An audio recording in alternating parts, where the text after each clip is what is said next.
Hello, this is Dr. Missick, and welcome to today's campaign report. And today I was occupied at my father's ranch in Shepherd, and I was looking in to see what happened with the explosion that we had last week and seeing if there's any effects at my father's estate. There doesn't seem to be. It looks like everything's okay.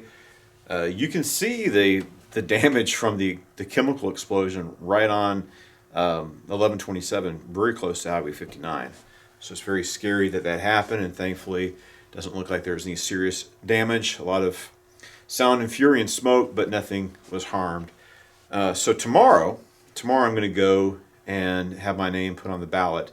So I have to go to Austin. So pray for me for safe traveling as I head over there.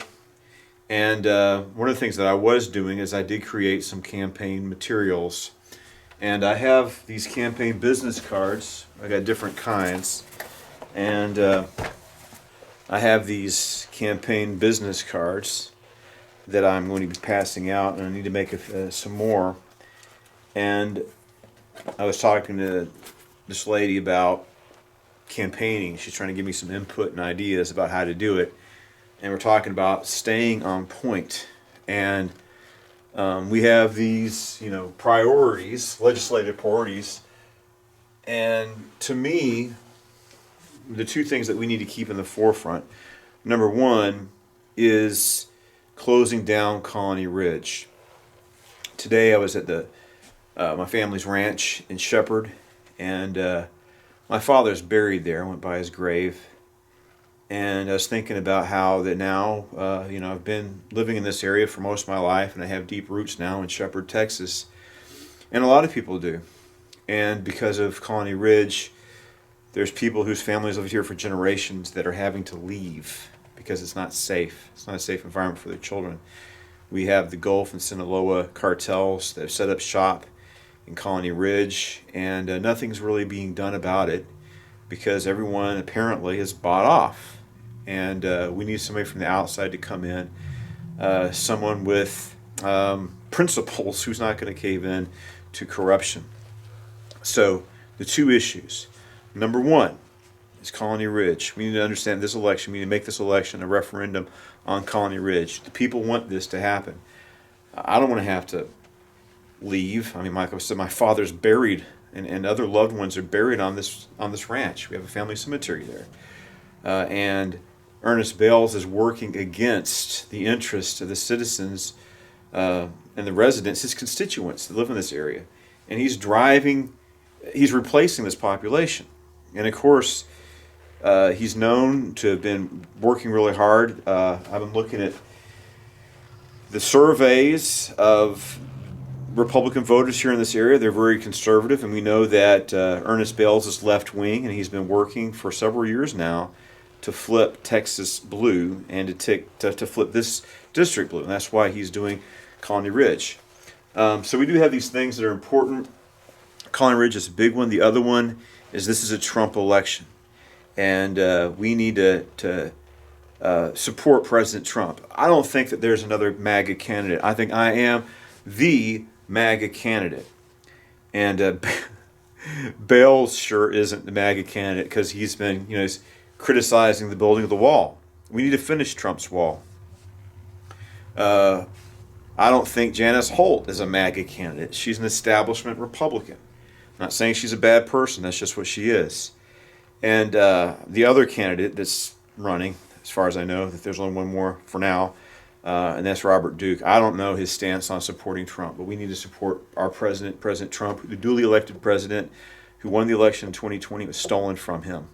And we have to push back and stand up and fight back against the left. So those are my two priorities. And I want everybody to know I am the Trump candidate. I'm the ultra MAGA candidate. So the border is an important issue. I have unique experience at the border, having worked at the border for 4 years. I worked with Operation Secure Texas, Operation Guardian Support, Operation Lionheart, and now we have Operation Lone Star. So I worked on 4 border missions supporting our soldiers in the border mission. So the border is important, integrity is important, and I'm going to stand up against corruption, but also voting integrity. That's the biggest issue. We've got to restore confidence in the voting system. Education and homeschooling and my support for school choice. We need to take care of our seniors with health care. And I think the issue of property taxes has to be addressed as well. But also fighting for our constitutional liberties. That means our Second Amendment rights, but also supporting the right to life, my pro-life position. So tomorrow's going to be a significant day. I'm going to Austin. I'm going to try to go to Austin, come back in one day, and then I'll do a video about what happened in Austin. So thank you very much. God bless you. Remember, Wednesday nights, we're here for the prayer meeting, and then next week on Sunday, we're going to have this Meet the Candidate event. And we really need to start kicking off the campaign. Of course, we've got to be very, very serious and work hard. January and February, those are the big months. But we need to start building a framework now, the last 2 weeks of November and in December as much as we can. Of course, you have Thanksgiving and Christmas is taking time away from us. But we can start laying a foundation because this is a pivotal election for this county, but for the whole country. And we're going to determine, are we going to have 250,000 illegal aliens becoming the majority population of this county and just changing everything forever and destroying the community that's lived here and our way of life and causing people to have to flee? Or are we going to preserve our quality of life in this area? And I'm going to fight to preserve the quality of our lives and fight to represent the best interests of the citizens of San Jacinto, Liberty, Hardin, and East Montgomery County. Thank you. God bless you, and I hope to see you soon.